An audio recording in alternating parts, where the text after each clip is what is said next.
there's a term that we use in America, you may not be aware of this, called bromance. This is legitimate affection between men. I'm not sure that's what it is that you and I have, but I call it my French brother.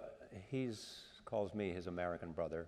Bottom line, we're great friends and have been great friends for a long time. It is not because I admire his philosophy, his writing, his journalism. It is because I admire and love all the qualities of what it means to be a friend. In 2006, I was in Syria, almost had a terrible issue, health issue, many of you know about it, and had to go back to Paris where I had an apartment right across the street from where he lives and then lived.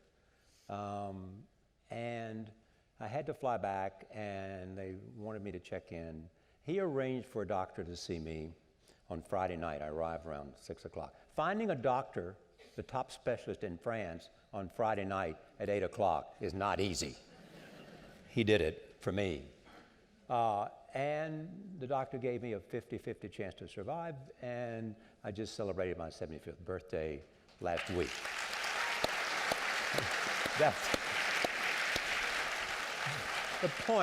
The point is, he was there for me, making sure that I found the doctor, made sure that everything. So we are great friends, and I'm a great admirer of his. He's been on my program many times.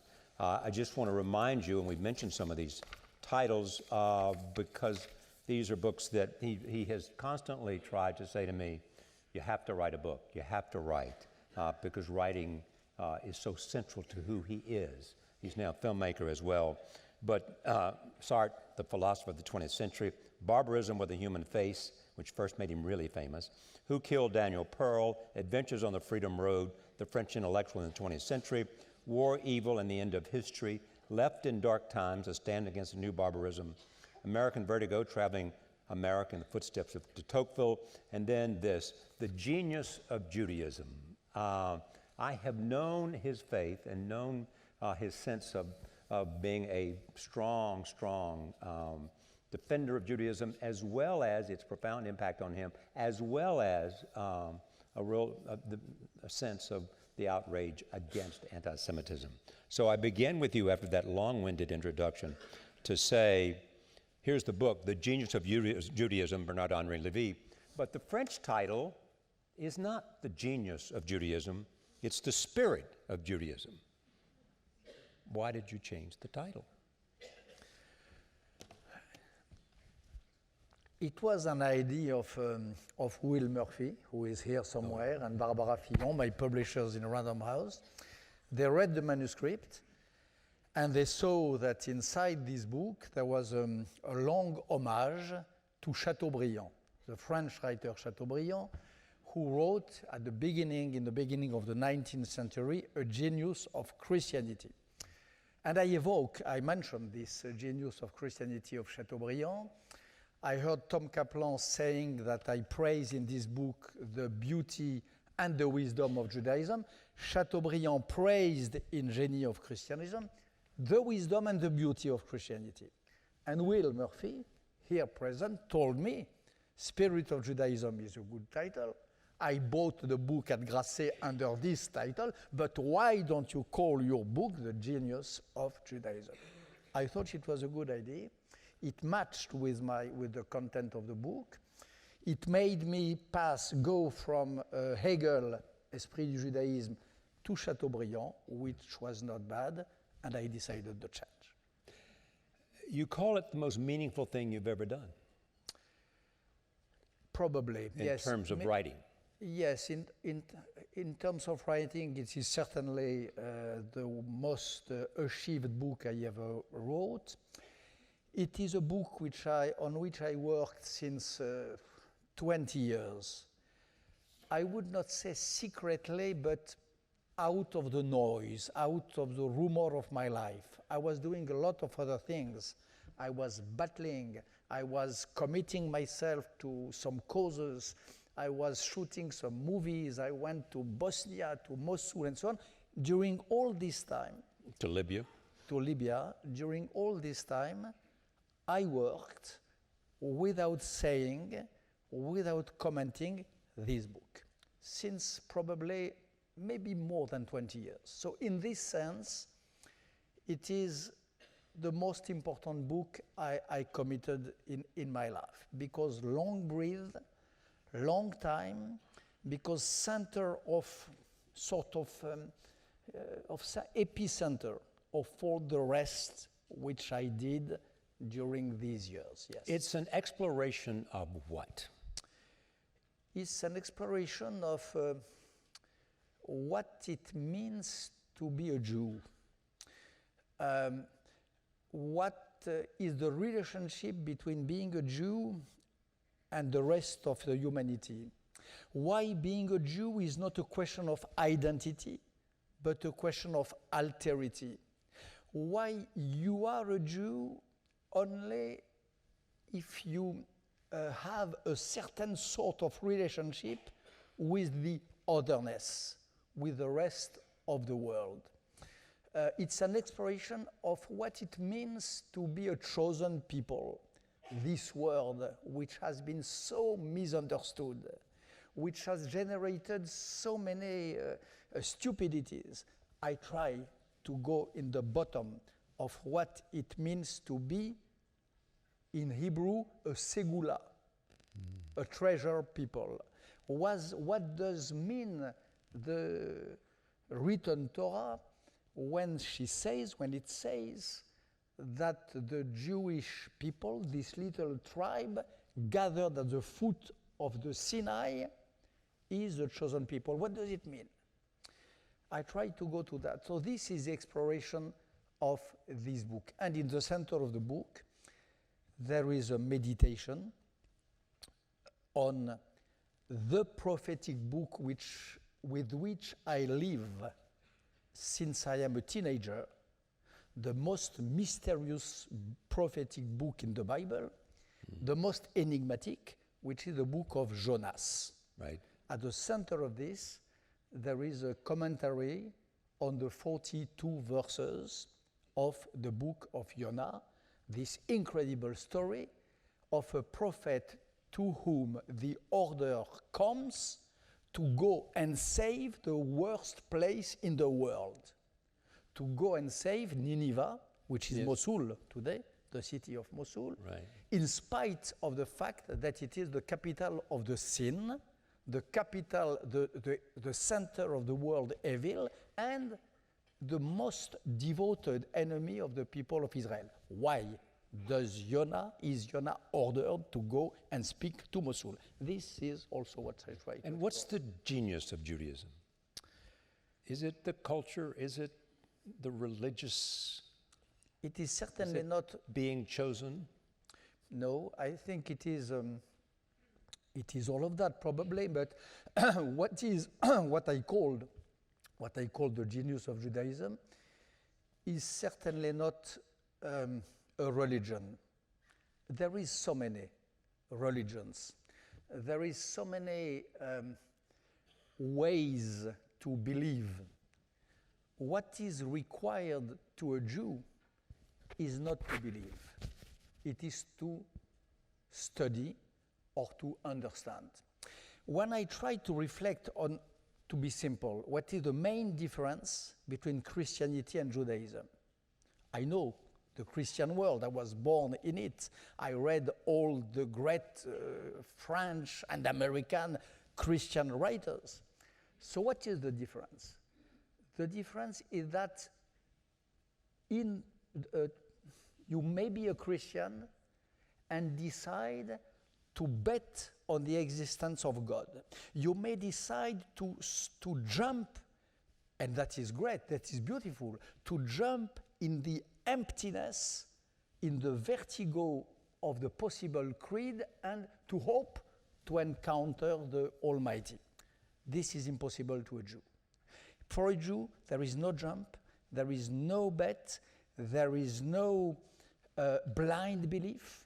You may even not believe, you may doubt unceasingly the real necessity, which is really required, is to go inside the text, to unfold it indefinitely, unceasingly, tirelessly. Because you say that one aspect that's so important to Judaism is the constant reinterpretation and questioning.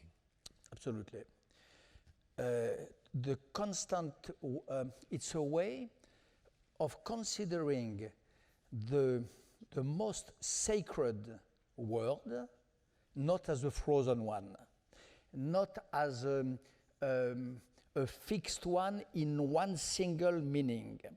This way of disintricating indefinitely the word in order to provoke a sort of a profusion of meaning, this is also the genius of Judaism. There is a word which I quote in the book, which is the idea of to unfold the wings of the spirit.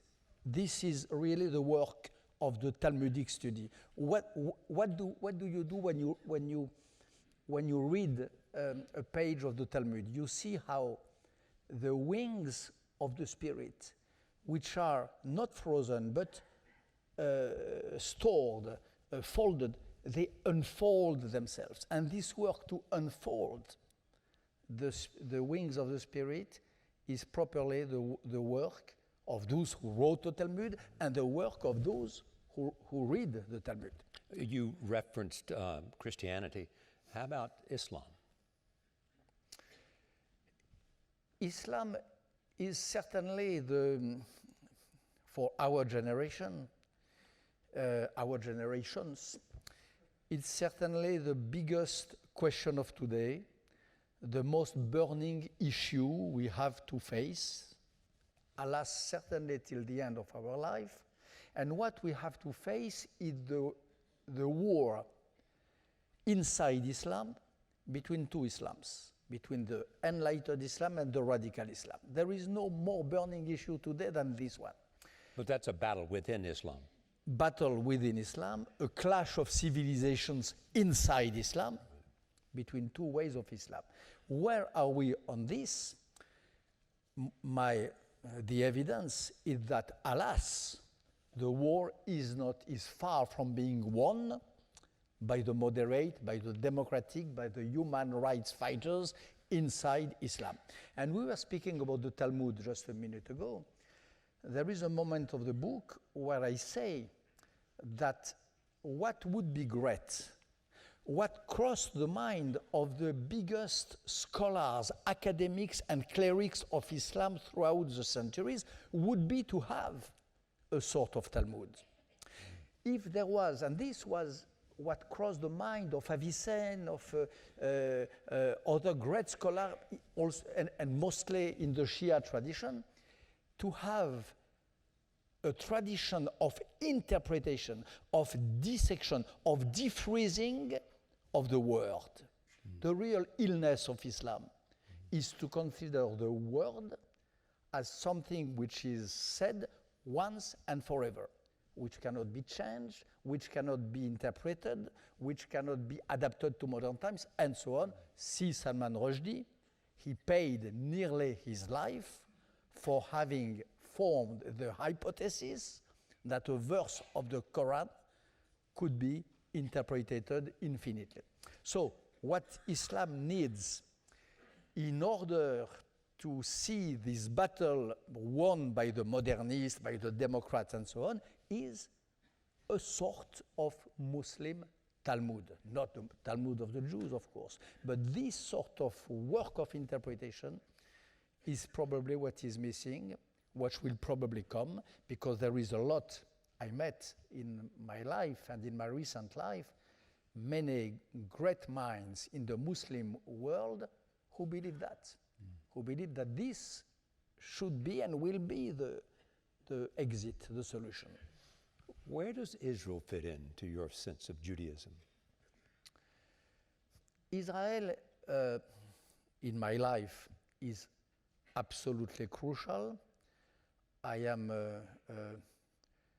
unconditionally partisan of Israel. I believe that the building of Israel and the persistence of Israel is one of the greatest human and political adventures of modern times. When I see the field of ruins of what we called in my youth the liberation wars, liberation movement, the anti-imperialist wars and so on, the only one which stands on its feet is Israel. It's a democracy, it's an exemplary democracy not only for the area but beyond the area. This is what I prove in the part of the book devoted to Israel. I demonstrate that mathematically, not like a slogan, that there is in Israel a few things which make it a model, a pattern, an example of democracy. And you say you hold it to a high moral standard. Yes, and I say it because it is true, because I saw it. I embedded myself, for example, a few times to make journalism in units of Tzahal, of IDF, and I saw the sort of soldiers they are. I see the rules of commitment which an Israeli battalion has, and so on. So for me, this is unquestionable. After that, there is the other question, which is the metaphysical place of Israel in the greater adventure of Judaism. It's a very strange story, because Judaism, since millenaries, has been out of what a Hebrew speaker would call the bad tongue, the bad language of politics. There has been this idea of the Jewish people being people of sand. As you know, this is in Exodus. There is the idea that the Jewish people, the tribes of Israel, are compared to sand, not earth, sand. So what is it for a people of sand to establish itself on an earth, on the gravity of earth? This is a metaphysical question. How does the two match? How the old cosmopolitism of Judaism, how this way of escaping by will and by obligation the political order matches with the fact to have a state. This is the real challenge, the hardest, most difficult test which is imposed to Israel. And the test is rather well achieved till today. But this is a philosophical question. As you know, there's been some political activity at the United Nations. And the question has been raised by a number of people, including the President of the United States and the Secretary of State, and others who are great friends of Israel and want to make clear that they're great friends of Israel. They worry about a two-state solution is slipping away. And if it slips away, Israel will be facing some terrible moral questions that go to the heart. On this point, I agree. I believe that the two-state solution is the only solution for Israel remaining what it was in the dream of its founding fathers. A majority of Israelis believe that today. They know that if they happened to integrate completely the Judea and the Samaria, that there will not be any longer a Jewish state, there would be a mixed state. The problem with what happened before Christmas is the place and the moment. You don't do that, first of all, in the UN, which is the last place in the world where you can give lessons to Israel. If there is a place where there is a disgusting, a shameful bias against Israel, it is the UN.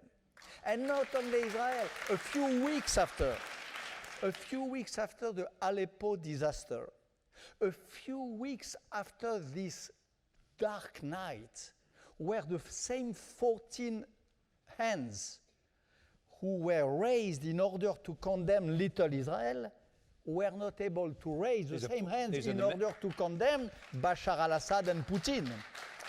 So there was the problem of the place. These are the members of the Security Council, the member states of the Security Council. The 15 members of the Security Council who were not able to veto what was happening in Aleppo and who... In Aleppo. In Aleppo. So, this was the place. And then there is the moment. What does it mean? 8 days, 3 weeks, 1 month, let's say, before the end of a mandate to wake up and suddenly to take care about that. I would have liked John Kerry pronouncing the same speech, I'm sorry to say that, 3 years ago. I would have liked Barack Obama, and I am among those Europeans who are since day one fans of Barack Obama. And yesterday, it was not yes we can, it was yes we cry, and I cried with Obama. But wait, but I was so sorry. I thought that it was so unelegant to play this posture, this attitude so late at this moment. 7 years, 8 years ago. In other words, he shouldn't have done it. He should have done it 8 years ago. 8 years ago. Kerry 3 years ago, Obama 8 years ago. He should have said 8 years ago that it would be one commitment of his 2 mandates, first and hopefully second, to settle this question. Not few days before the end, at the time of packing, so there is something which lacks coolness. So even though you support a two-state solution, and even though many people believe, including the president and Kerry and others, that what's happening with settlements will reduce the possibilities of a two-state solution, you're saying to them, you should have done what you did 8 years ago for Barack Obama. Yes, and you should have said it in another way also, because there was in this resolution, there is a moment, there is a place, and there is a text. The text is not the right text. The text does as if there was one main responsible of the blocus of the peace talk, which is Israel. It is not true. It is not true. Israel, and frankly, if I were a citizen of Israel, I would certainly not vote for the current prime minister. But it is just not true to say that Israel is responsible for the non-peace agreement. It is, all the honest observers know that Ehud Barak in 2000, Ehud Olmert in 2006 or 2007, yes, put on the table a fair agreement, which was refused by the Palestinians. So if you want to make a coup... Once by Yasser Arafat with Ehud Barak, and then Abu Mazen with Ehud Olmert. Yeah. Different Palestinian prime minister. It was Arafat and it was Mahmoud Abbas, but both of them refused it. So this is such a burning issue. It is such a ticking bomb that first of all, we should, this is what I try to say also in the book, we should encourage as often and as more as possible direct negotiation. Not like this. Not giving a bad lesson in the bad place, in a bad timing. State of Israel created after the Holocaust, worst genocide in the history, the worst example of anti-Semitism in the history of humankind. How do you see anti-Semitism in 2017? I see him still alive, and still alive. Fueled by what? Fueled by, there is a book of Robert Wistrich called La plus ancienne des haines, the oldest of the hatred. So the fuel is very ancient. The real question is not the fuel, it's the disguise. The real question is the dressing. At each time, you have a new dressing for an old passion. Today, you can like or not like Bibi Netanyahu, but the fact is that the only possible dressing for modern anti-Semitism is the anti-Zionism.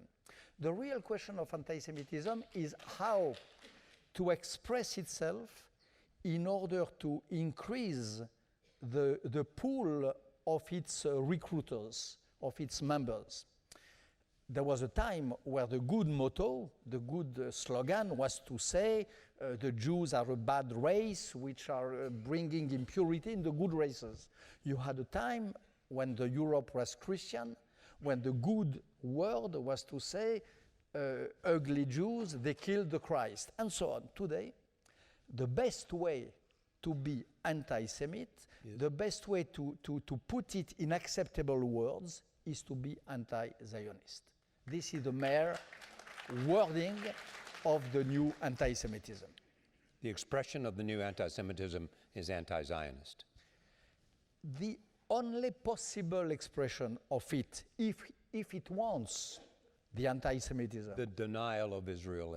Yes, if it wants to go beyond the little borders of a little sect, if it wants to become again, God does not, but if it wants to become again a wave movement, which it is in parts of the world, the best way and the only way is to do it in the name of the hate of Israel.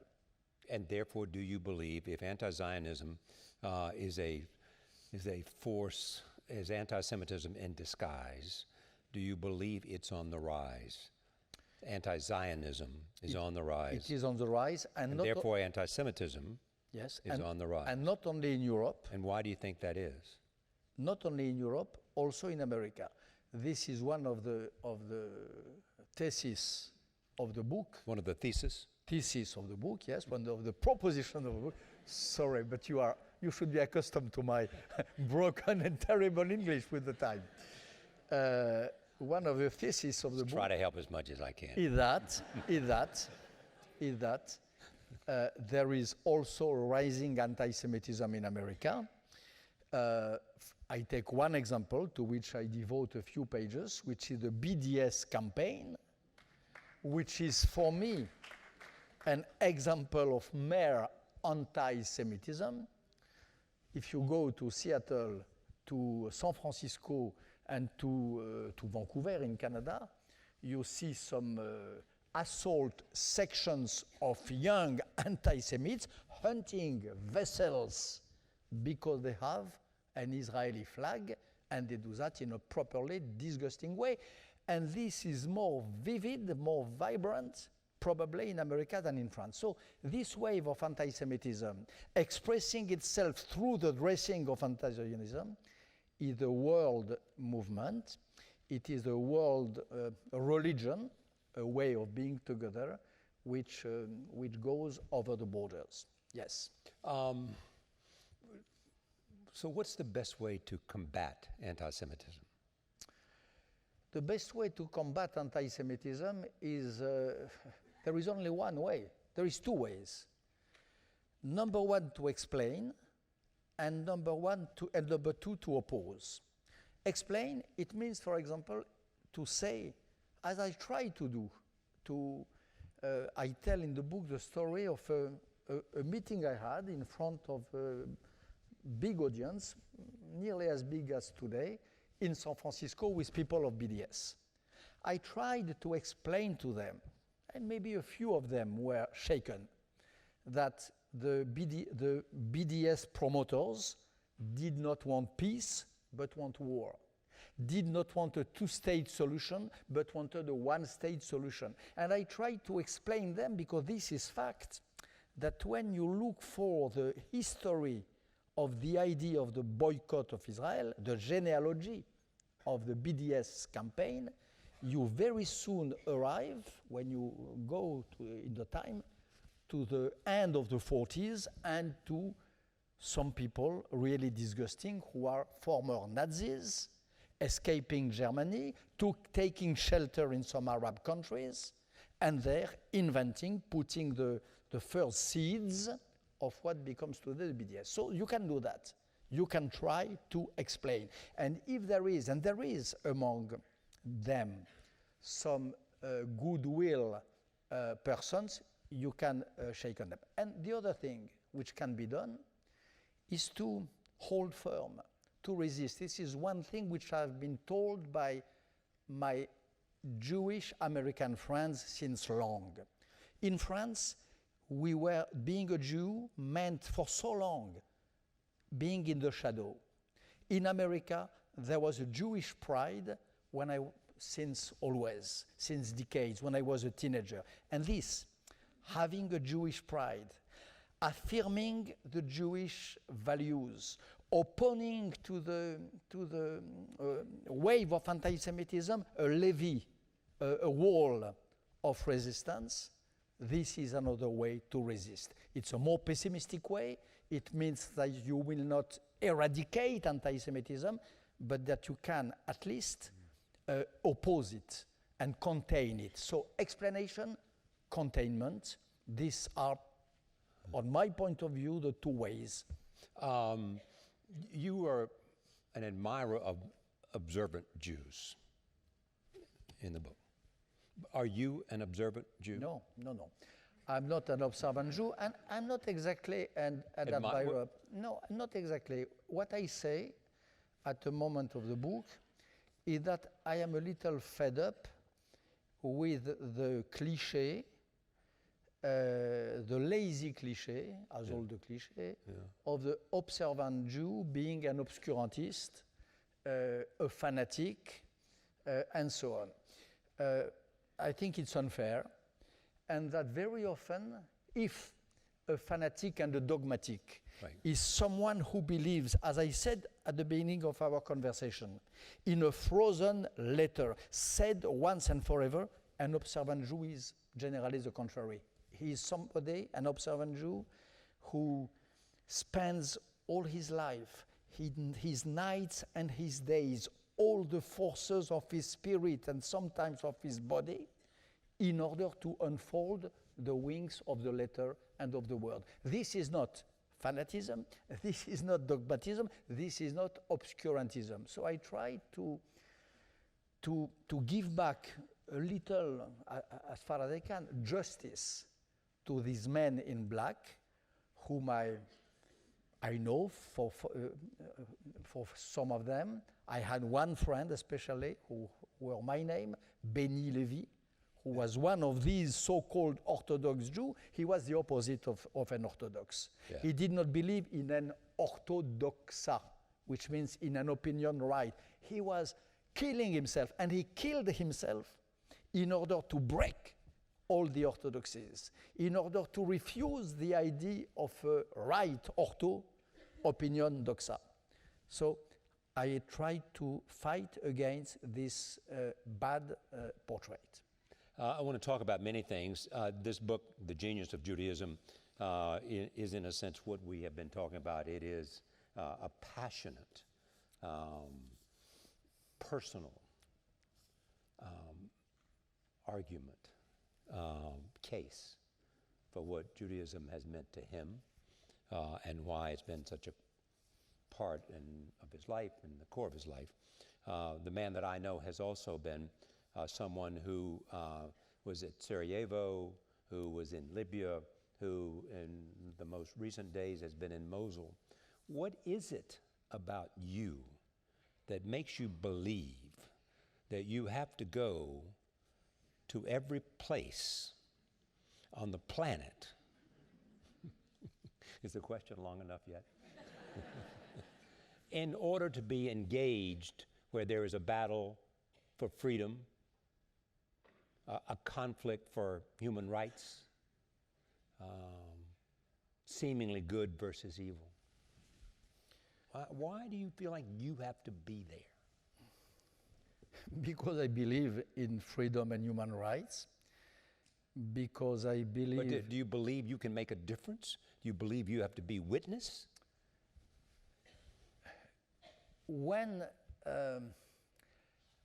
I don't think so, I don't go. When I go, it is because I believe that I can make a difference. Take one example. In this book, when I comment the book of Jonah, Right. as I said, Jonah, Nineveh, and so on. right. I happen to be at a few kilometers from Nineveh, Right. maybe at a very short distance from what was the hut of Jonah, which is Mosul. Why do I do that? Because I'm there in order to shoot a movie, a documentary movie, to make some image, I'm sorry, which nobody did. The film exists. It was in a recent film festival in Cannes. It will be next week, next Wednesday, in the Jewish Film Festival of New York. You may see it. Yes, the little difference I made is not a lot, but I brought back some images. I brought back some faces. I brought back some stories which have not been told if I had not been there. This is a fact. When I was in Sarajevo, same. What kinds of stories? Stories of human beings that illustrate in a deeper meaning the stakes?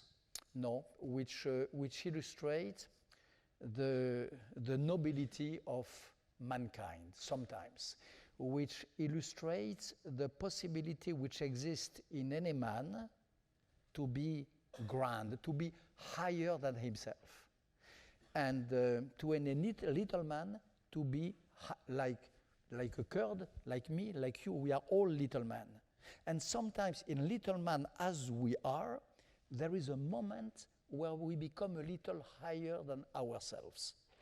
And it is true that I like these. So you're in search of an opportunity to become higher than yourself? No, I'm in search of the moment where my brothers, my human brothers, Jewish, Muslims, Christians, the Kurds are Muslims, are higher than themselves. They are valiant, they battle for civilization, they battle for me and for you and for all of you. They hold the line. The film which... So you're looking for them to make their case for them? Yes, I'm looking for that. I'm trying... The film which will be screened here on the 18th is a film which it is a sort of road movie along the 1,000 kilometers of border between the Kurds and ISIS. And another intention of this movie is to try to say to the world how much these men and women, because there is some women battling also in special battalions, need our help, need our support, moral and material. See, but here's what's interesting about you, and it is that you are able to, because of your, and help me if I'm missing it, your celebrity, your reputation, your connections. I mean, Mitterrand was a friend when you were in Sarajevo, yes? Flew you out. And back in time for your wedding or something like that. Yes?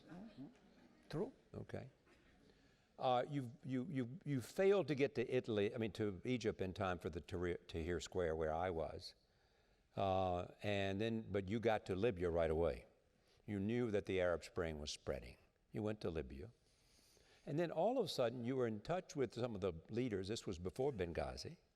You were in touch with the leaders who were defending and had been the subject of a promise by Gaddafi to slaughter.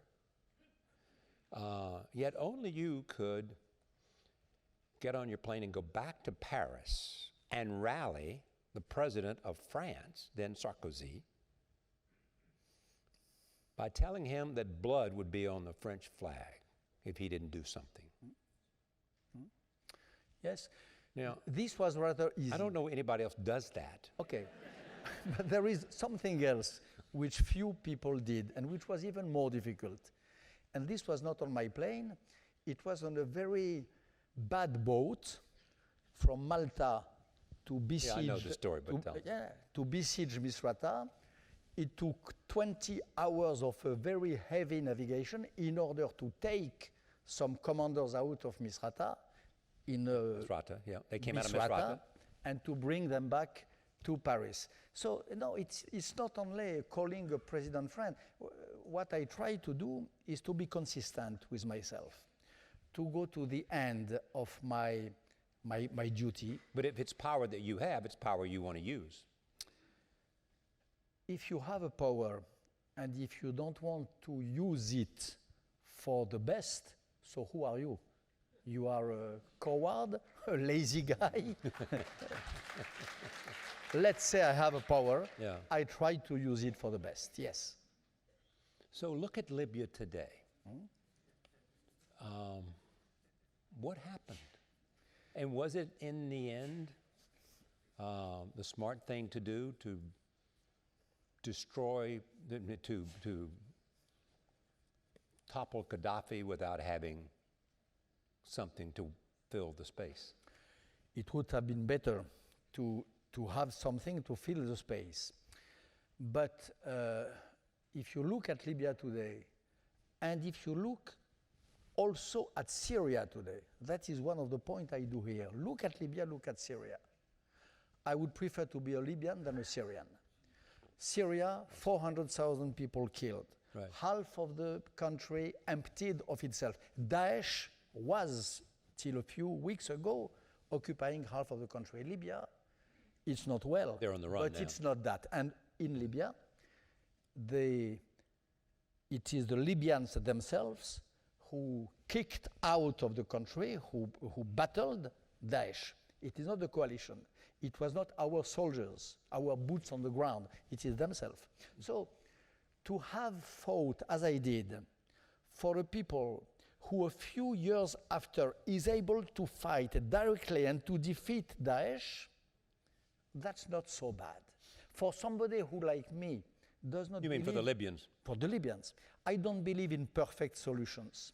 I don't believe in paradise, especially among humans. So you have only awkward You mean there's formulas. no heaven? No heaven for history, no. I am a Jew, which means I believe in a Messiah, who, as says a great wise man of Jewish tradition, will come the day after his coming. Oh. Okay? I believe in that. His name is Jesus? No, precisely not. Precisely not. This is the point. And this is what the Jews did not endorse Jesus. I know. Okay? Okay, so now you're in love with the Kurds. No, I'm not in love with the Kurds, but What are you doing for them? Not a lot. No, I'm serious. I'm not. I'm serious. I know. I'm serious. Not a lot. But help tell the audience in terms of the role they've played and the admiration you have for them, because the Peshmerga have shown remarkable bravery. Charlie, there is two things. There is the remarkable bravery, one thing. Yeah. It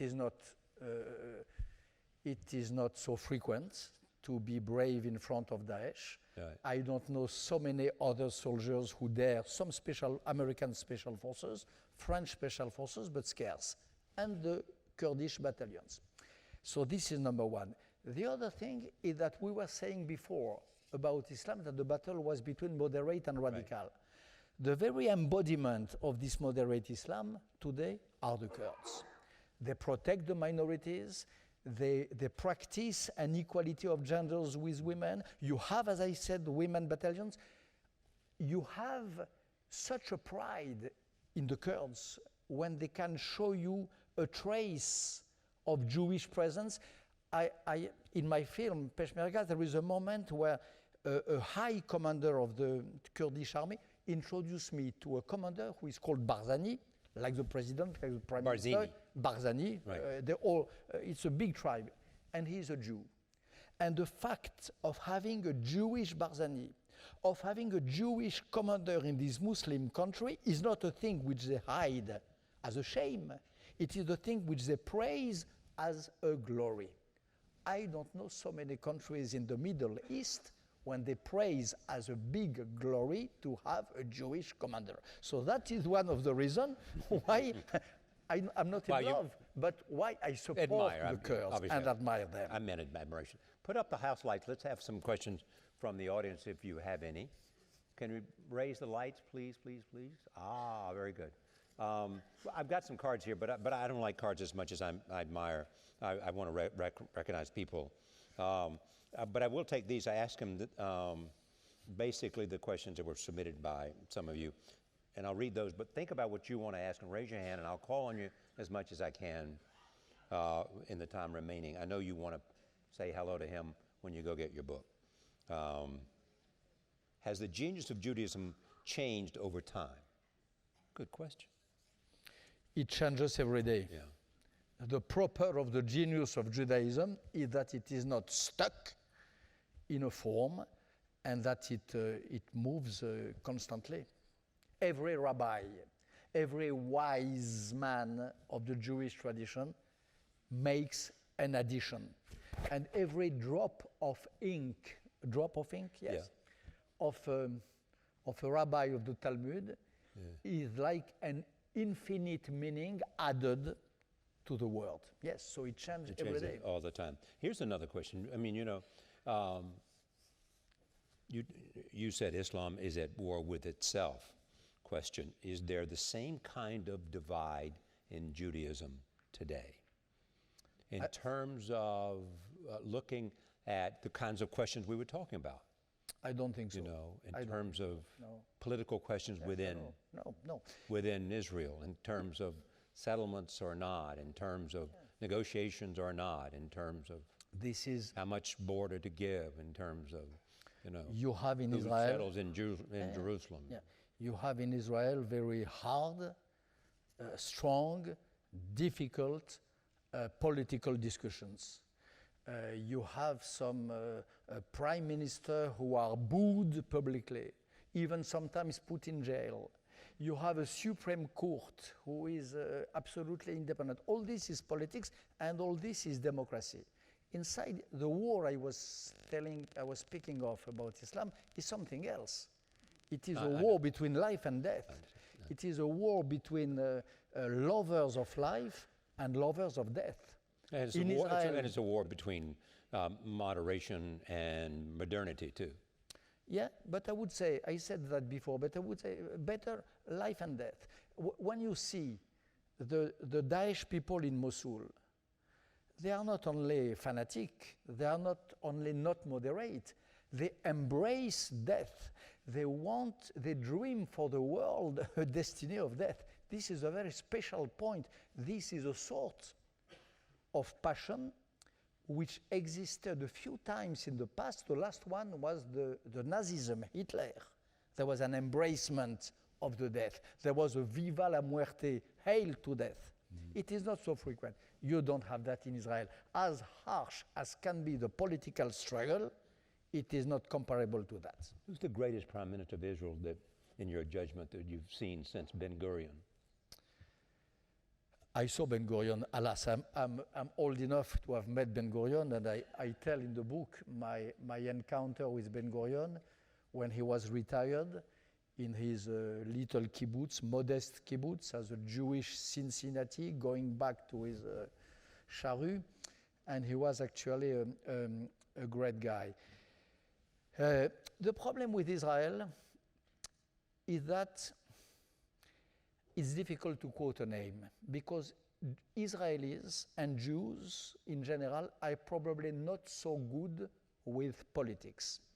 There is, frankly, there is something inside the text, inside the Jewish tradition, which is well explained in the book of Kings and the book of Judges, which makes the relationship with politics very difficult. It is the only tradition, Judaism, where, for example, the first kings were compelled to be kings. They were shepherds of donkeys, and they were taken by force to come and to endorse the role of kings. It is the only tradition where it is said, King David, King Solomon, that even if they were great kings, they committed huge sins and huge faults.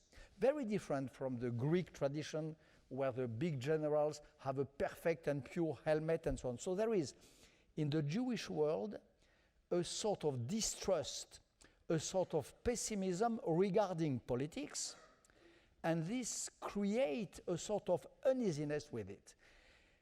The result today is that you have good prime ministers, but you have not an excellent prime minister.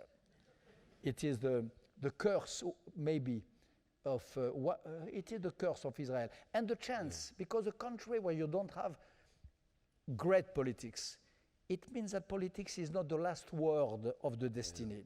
It means that politics is fragile. It means that politics has never gives the final solution. It is also a great school of democracy. I have interviewed everybody since Shamir, including him. I thought there was something special and different about Yitzhak Rabin. I really did. Yitzhak Rabin, yes, he was a great prime minister, and he is transcended by... Because he was willing to take a risk. Yeah. That would affect his own political future. Menahem Begin, and without that, you will not took a find... risk also. You know, Menahem Begin, I agree. who was a rightist, right. took a great risk.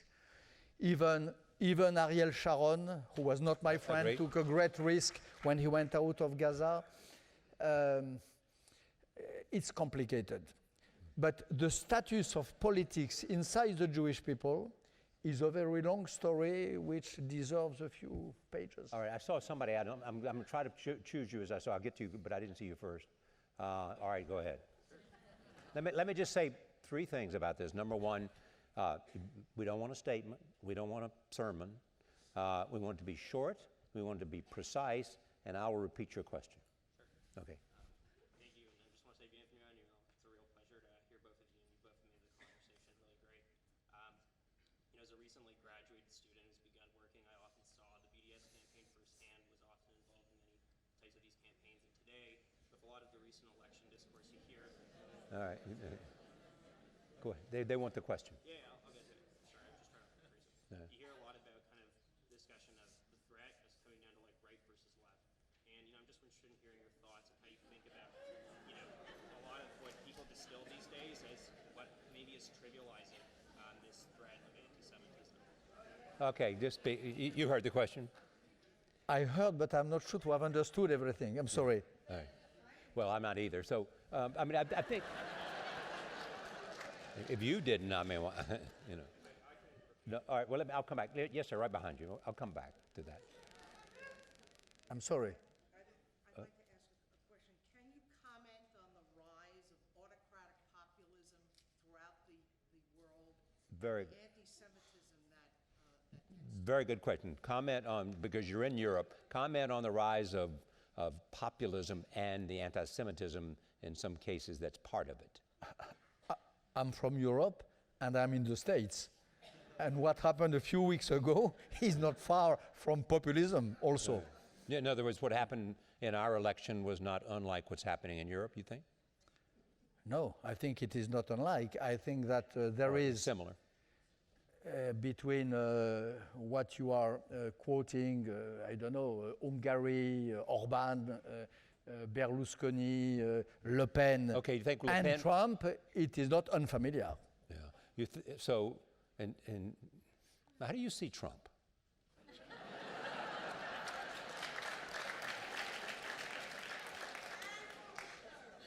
Why? Okay, well, Jared Kushner, who, is a very, go ahead. Let's just take Trump. We can take also Jared Kushner, Or Jared Kushner, who I know very well and I hope to interview soon, by the way. How do I see Trump? But you see him just as well, you just compared him to all the populists in Europe. You see Trump and you see similarities to Le Pen, is that what you're saying? Absolutely, yeah. Yes, there is a form of vulgarity in the form, of populism in the depth, right? Which reminds me so clearly of Berlusconi or of Le Pen. What I, as any friend of America, the only thing which I hope is that the entourage, the reason, the system will make that it is less worse than we can imagine. But for the moment, frankly, neither the campaign nor the first nominations nor even the press conference of today Yeah. gives a very good impression of this administration. So, And even for the what's Jews. the possibility that Le Pen becomes president? Can she beat Fillon?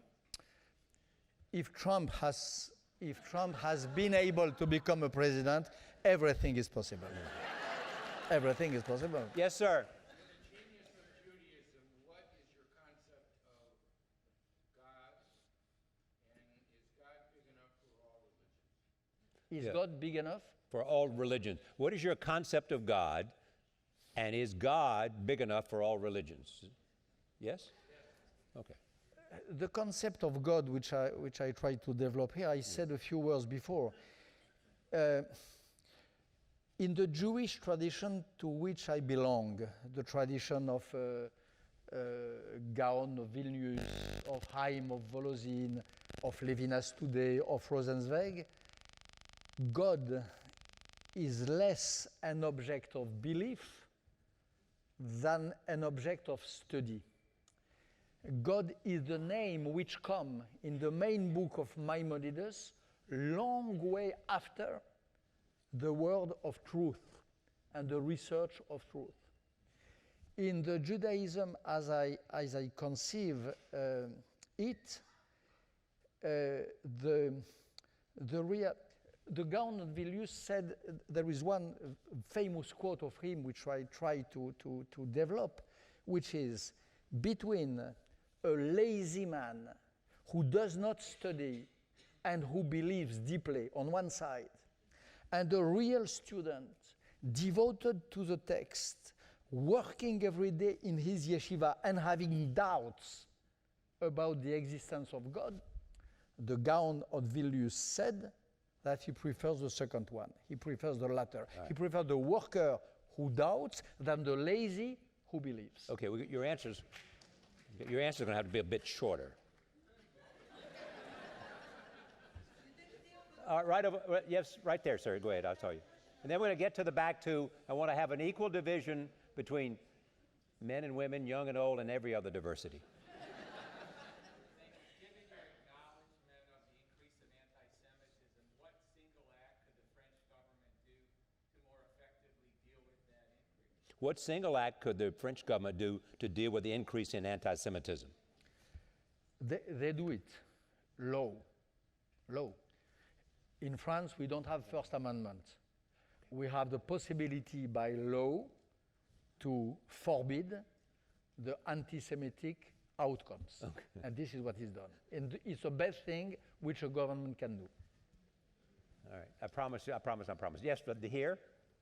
Can you comment on Micah and how he talks about Judaism, that what each person should do is do justice, of mercy, will humbly with God? Can you comment on Micah? The prophet Micah. The prophet Micah. Michel. Right. Okay, we got it. What is the verse of Micah? I'm sorry, I did not hear it.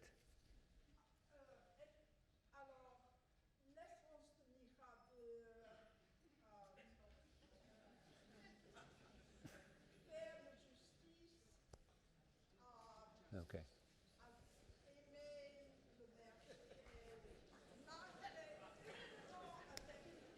All right, I'm only in the interest of everybody else. Micah. I'm not sure to have listened, but wait a minute. One part of the genius of Judaism is the intrication, the mix of justice and love. Right. I think that the two go together and the two limit each other. And this is one of the things which is so eloquent in the Micah book. All right, I'm going to go upstairs because I can't even see you. So the person's bending their hand like crazy. But you will have to shout. You get a shout. Yes.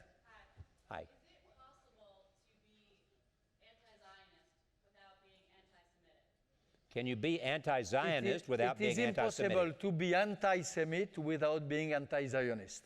This is my reply. Yeah. And if you are anti-Zionist, if you believe that Israel has no title to exist, if you believe that Israel is a stain of blood or of dirtiness in the Middle East, if you think Well, but that let her Israel define what this is to be anti-Zionism means. anti-Zionist, then you are an anti-Semite. If the words have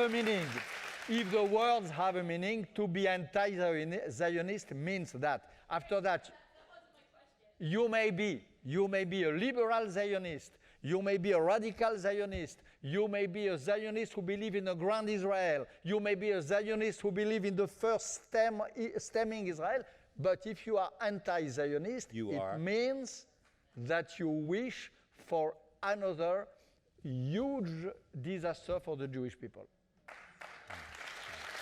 All right, I can't. But yeah, right there. So, yes, that woman to the left. No, the woman to the left of you. See? See? Yes, go ahead. Thomas Friedman has written in the New York Times that our newly president-elect, whom I will not name, by threatening to move the capital of Israel from Tel Aviv to Jerusalem, by appointing an ambassador who is totally in favor of the settlement, will bring ISIS and Iran into Israel because there will be a constant state of war with the Palestinians. So you heard the question, did you? Repeat the question. I heard it. Well, it's not that, but this is for television benefit. They couldn't hear it. Repeat the question. So repeat, this is your role. We are not brothers for nothing. So She quoted Thomas Friedman, and she said, Tom Friedman, the columnist of the New York Times, said, if by moving the capital to Tel Aviv, by moving the capital from Tel Aviv to Jerusalem, we bring Daesh and Iran but bring Daesh and, Yeah. right? That's what you So said. I would make two replies to Thomas Friedman. Number one reply, alas, alas. Daesh is already, since 2 days, inside Israel, as we saw with the last terrorist attack by a tank. So Daesh did not wait for this move to try to attack Israel. Number two, the real problem with this displacement of the capital from Tel Aviv to Jerusalem, the big problem is that if you are really devoted to peace, as I am and as you are, we have to stay on the idea of a direct negotiation between Palestinians and Israelis. If you are against the resolution before Christmas, which pretends to decide at the place of the actors what is good for them, you cannot endorse this unilateral, guided by America move about the embassy. We have to be consistent. The whole of the problem, the whole of the pieces of discussion, all of these disagreements have to be settled in a direct negotiation between the two parties. All right. Yeah, right here. Yes, sir. And then I'll go over there, and then one more, and that's it. Because you've got to go buy your book. Or are you giving the book? So do you, is it buying? Ask Mrs. Barbara Fillon. That's Mrs. Where is yeah, she? right. Okay, here. She will say no. As you said, Le Pen wins, maybe Merkel loses. We have Trump in the United States, and part of that also leads perhaps the breakup of the European Union and all of this comes together. Do you think it's reminiscent of the Germany and the Nazis? What do you think? You see history repeating itself, and What will the Jewish position be around the world, so to speak? just quickly, mentioning the possibility that Merkel loses, that Trump is elected, Le Pen wins. What's the position of Jews around the world? Number one, we are definitely living dark times. This is sure. Number two, these times might be dark also for the Jews in Europe, in the world, and maybe even here. I don't like what is happening around Jews, even in America today. I said it before Trump in the book where there is a chapter where I try to say that, alas, America is not immune of the anti-Semitic virus. less than ever I would say that it is immune. It is not immune to the No, anti-Semitism. not immune, of anti-Semitic course. views. If anti-Zionism exists in America, competition of victims, mimetic rivalry of victims exists in America, maybe more than in Europe, with the Nation of Islam narrative, Farrakhan and all of that. And denial of Holocaust, which is another fuel of modern anti-Semitism, has a few of its capitals, alas, also in America and some in France. So dark times for everyone, dark times for the Jews. Repetition of the 30s, no, I don't think so. Number one, because I don't believe in the repetition of history. I'm not of this school of thought. I don't believe in that history repeats itself. I don't believe that. I don't believe as Nietzsche that history is a circle which goes on and on through the same places. And number two, as far as the Jews are concerned, there is a huge difference between today and the 30s. A huge difference, which makes everything, which is that the Jews today are strong.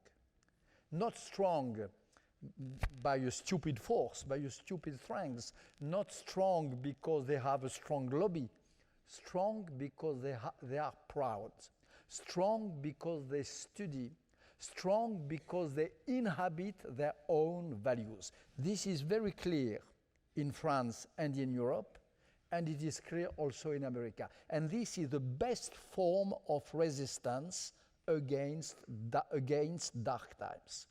The resistance of the knowledge, the resistance of a strong identity, and the resistance to this shadowy way of being a Jew, which was the rule in the 30s. One of the things which made the terrible anti-Semitism of the 30s was the shame of being a Jew. Where you are ashamed, you are disarmed. Where you are ashamed, you are vulnerable.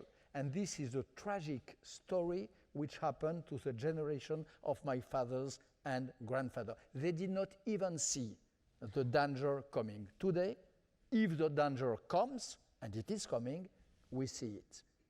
And we organize the defense, which is happening also here in this room tonight. Okay.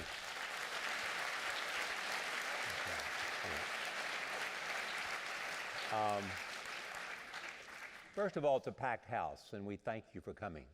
I thank you, the Ninth Secretary. Why thanks you. Bernard-Henri Lévy thanks you. I'm reading the first paragraph here of the book. For more than 4 decades, Bernard-Henri Lévy has been a singular figure on the world stage, one of the great moral voices of our time. Now Europe's foremost philosopher and activist confronts his spiritual roots and his religion, and the religion that has always inspired and shaped him, but that he has never fully reckoned with. He has had many honors around the world, not the least of which is his friendship with Charlie Rose.